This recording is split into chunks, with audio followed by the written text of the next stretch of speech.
ত্রয়োদশ জাতীয় সংসদ নির্বাচনে দলীয় মনোনয়ন পাওয়ার পর ভোলা ১ সদর আসনে বিএনপির প্রার্থী আলহাজ গোলাম নবী আলমগীরকে ফুলেল সম্বর্ধনা ও শোভাযাত্রার মধ্য দিয়ে বরণ করেছে দলীয় নেতাকর্মী ও স্থানীয় বাসিন্দারা।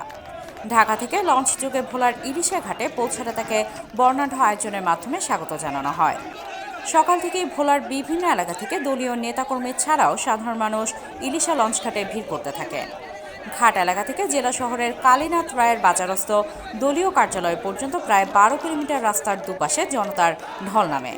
পরে দুপুরে গোলাম নবী আলমগীর পৌঁছালে কয়েক হাজার মোটরসাইকেল নিয়ে নেতাকর্মীরা শোভাযাত্রা করে শহর অভিমুখে যাত্রা করে।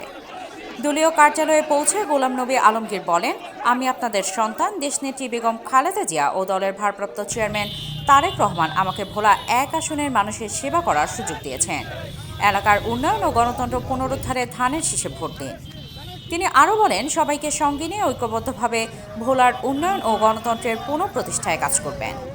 সম্বর্ধনা অনুষ্ঠানে জেলা বিএনপির সদস্য সচিব রাইসুল আলম, যুগ্ম আহ্বায়ক হুমায়ুন কবির সোপান, হারুনুর রশিদ রমেন, সদর উপজেলা বিএনপির আহ্বায়ক আসিফ আলতাফ, সদস্য সচিব হেলাল উদ্দিন সহ স্থানীয় বিএনপি ও অঙ্গ সংগঠনের নেতাকর্মীরা উপস্থিত ছিলেন।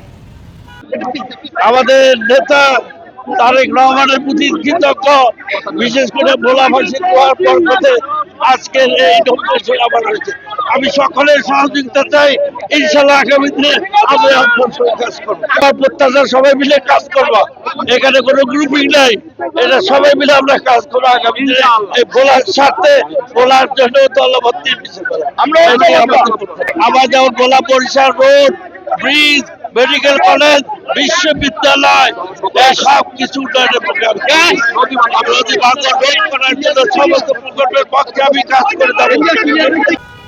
মোহাম্মদ সামিরুজ্জামানের তথ্যচিত্রে সামিয়া সুলতানা, চ্যানেল 21 ভোলা।